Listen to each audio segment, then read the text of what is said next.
पुराण काळापासून आजच्या सुपरसॉनिक युगापर्यंत स्त्रियांच्या आवडीनिवडी, राहणीमान, फॅशन याच्यात प्रचंड बदल होत गेले, पण एक गोष्ट कायम राहिली, ती म्हणजे त्यांची घुसमट. आपल्या मनातला कोणमारा कोणासमोर जाहीर करावा, याच प्रश्नाचं उत्तर शोधतं संतोष पवार लिखित दिग्दर्शित नवकोरं नाटक झिम पोरी झिम. अरे अब कौन कहा की हे आम्हाला आणि प्रेक्षकांना एकदमच सांग ना. सांग, पण उखाण आहे तुमचा. सांगते हा. भाव तिथे शब्द, शब्द तिथे कविता, भाव तिथे शब्द. अहो किती भाव खाता. मग काय नाव सांग ना आता. सांगते ना.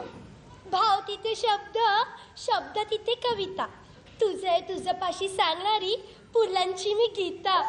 दया रे दया, तुला देशपांडे म्हणजे तू भाईंच्या नाटकातून आलीस की काय? खैके चारा बिहार वाला सबसे खेले कबड्डी.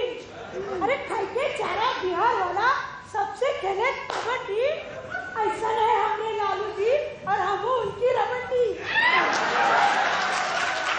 या नाटकात स्त्रियांच्या प्रश्नात हरवलेल्या नायिका प्रातिनिधिक स्वरूपात आपल्या समोर येतात आणि आपलं मन मोकळं करतात. यात सत्ययुगातली अहिल्या आहे, बंडखोर फुलनदेवी आहे, अगदी असंभव मालिकेमधली सुलेखा आहे, तसंच मल्लिका शेरावतही आहे. दत्ता थिटे यांचं संगीत आणि शीतल तळपदे यांची प्रकाश योजना असलेल्या या नाटकाची नृत्याची बाजू सांभाळली आहे सचिन गजमल यांनी.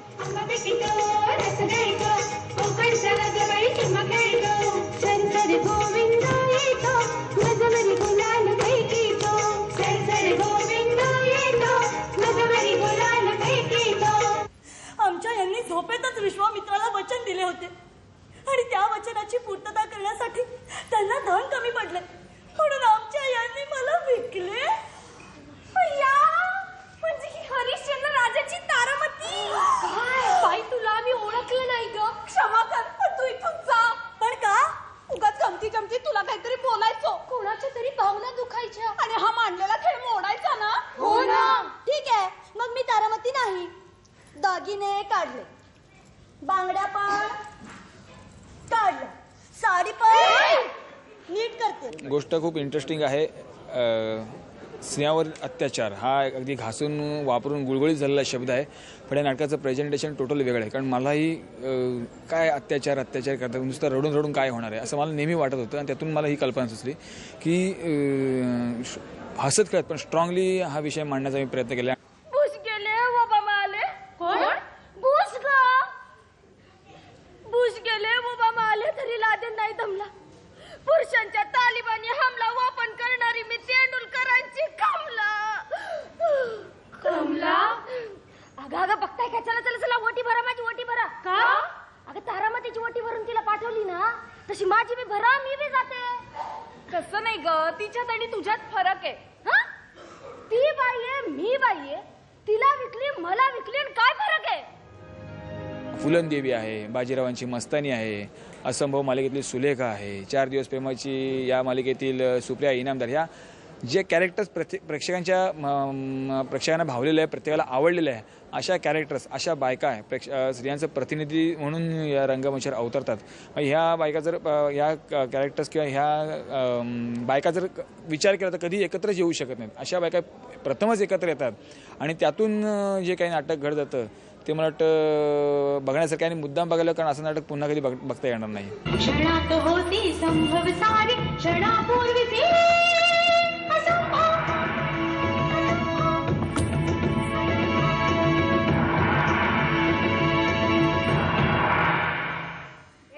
कोण आहेस तू? नैनम सिंदंती शस्त्राणी, नैनम दहती पावका. मागच्या जन्माची इंदुमती मी आणि या जन्माची सुलेखा. ए बसा ग, एपिसोड सुरू झाला, बसा. हे चुप. हे उठ. अगं बाई, हिच्या डोळ्यात काय बघतेस तू? तिचा मागचा जन्म आठवतीये. मग काय आठवलं? काहीच नाही. ए उठा ग, एपिसोड संपला. नाटकाबद्दल हेच बोलेन की स्त्री जातीबद्दल किंवा बायकांच्या प्रॉब्लेम्सबद्दल खूप काही मांडण्यात आले. नाटक खूप छान आहे, तुम्ही एन्जॉय कराल. आम्ही प्रामाणिकपणे खूप मेहनत केली आहे आणि तुम्हालाही ते नक्की आवडेल. कोण आहेस तू ते सांग लोकांना. कुणी म्हणतं माँ दुर्गा स्त्रीला, कुणी म्हणतं कालिका. आणि त्या स्त्रीचं रूप विद्रूप करणारी हीच ती मल्लिका.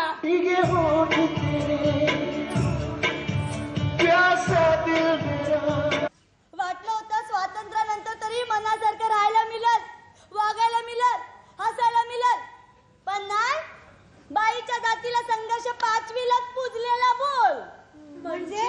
म्हणजे झाशीची राणी लढली झाशीसाठी, तशी मी वाशीची राणी लढते पोटासाठी. जिमपोरी जिम या नाटकात मी अलका कुबलचा रोल करते.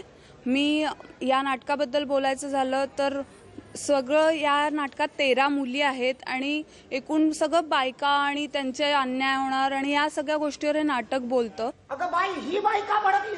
अरे वा, मराठी बाई भडकली, मंत्रालयावर धडकली. धडकली नाही, मडकली. आता तुम्ही धचा मार करणार म्हणून म्हणलं मडकली. पण आम्ही हा सारा इतिहास घडवला ते आमच्या स्वारीसाठी. अगं बाई, आजपर्यंत कुठल्याही खुर्चीवर जगात मावशी बसलेली नाही आणि तिला बसूनही देणार नाही. का? कारण खुर्चीवर बसायचं असेल तर पॉवरफुल काका पाहिजे, मालवणच्या वाघासारखे दादा पाहिजेत, टेक्निकली परफेक्ट असे सर पाहिजे. माझी व्यक्तिरेखा, माझी वेशभूषा बघून तुम्हाला कळलंही असेल. म्हणजे राबडी देवी, प्रश्नही पडला ना की राबडी देवीला काय प्रश्न असतील. हे तुम्ही नाटक बघायला या, तेव्हा कळेल तुम्हाला की राबडी देवीचेही काही प्रश्न आहेत, एक महिला म्हणून, एक स्त्री म्हणून. आणि माझ्या नवऱ्याचा दुसरा घरोबा असला तरी मी रीतसर लग्न केले त्याच्याशी, देवा ब्राह्मणाच्या शास्त्रीने. कुठे आहे तो शास्त्री? मी त्याला सोडणार नाही. ॲक्च्युली मला असं वाटत होतं एक नाटक आपण करू जे लहान मुलांपासून ते मोठ्यापर्यंत सगळ्यांना आवडेल असं. हे नाटक म्हणून मला असं वाटलं की हे सगळे लोक बघू शकतात आणि 100% ह्याच्यामध्ये मनोरंजनचा भाग आहे, म्हणून मला हे नाटक करावं असं वाटलं. नाही तर काय चाललंय पुरुषांचा बदला घ्यायला? आधी तुमची आपापसातली लफडी मिटवा.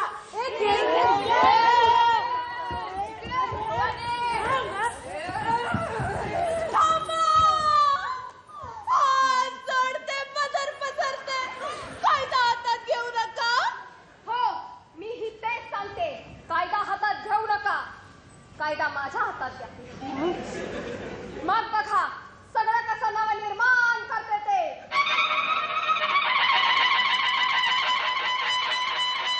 विषय तसा गंभीर, पण त्याला विनोदाची छान फोडणी देऊन संतोष पवार यांनी आपल्या समोर मांडलाय. पोटभर हसा पण विचारही करा असं सुचवणारं विश्वनील प्रोडक्शनचे हे नाटक पाहायला काहीच हरकत नाही. ठराविक चाकोरीत आयुष्य जगणाऱ्या, स्वतःला घड्याळाशी बांधून घेतलेल्या व्यक्तीच्या आयुष्यातलं वेळापत्रक जर अचानक बदललं तर, हाच विषय प्रायोगिक रंगभूमीवर मांडलाय कौस्तुभ सावरकर लिखित आणि राहुल मनोहर दिग्दर्शित अजगर या दीर्घांकात. ओठ गाल सुरकुतलेत करे माझे. बघ.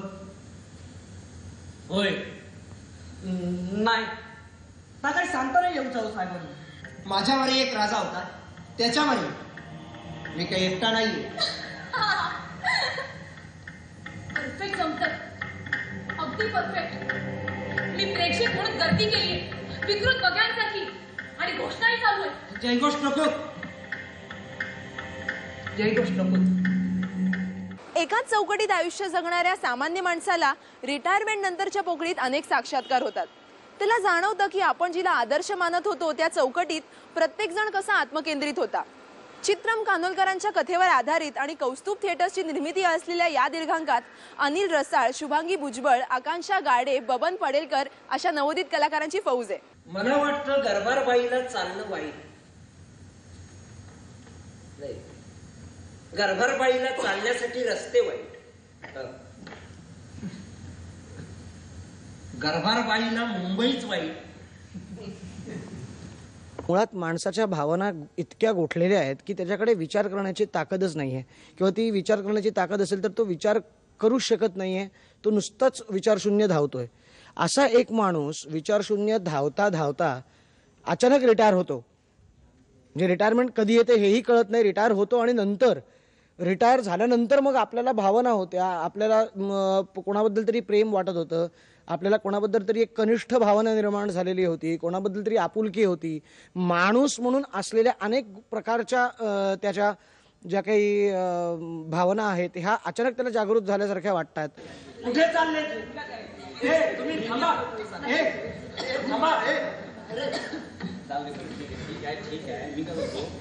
सगळे कसे बारीक गोऱ्या जाड्या पायाचं रेशमी मखमली कप्प्याचं एक जनावर लोळ. तुझी किती वेळ वाट पाहिजे दिशानी. की रिटायर झाल्यानंतर त्याच्या आयुष्यामध्ये एक किती मोठी पोकळी निर्माण झाली आहे. ती पोकळी त्याला किती त्रास देते आणि तो तिथपासून पुढे त्याची जर्नी घरी गेल्यापर्यंत किंवा आता पुढे अंतापर्यंत त्याची जर्नी काय असेल याचा जो काही त्याला एक हार्श अनुभव येतो, ती स्टोरी मला वाटतं ही आहे.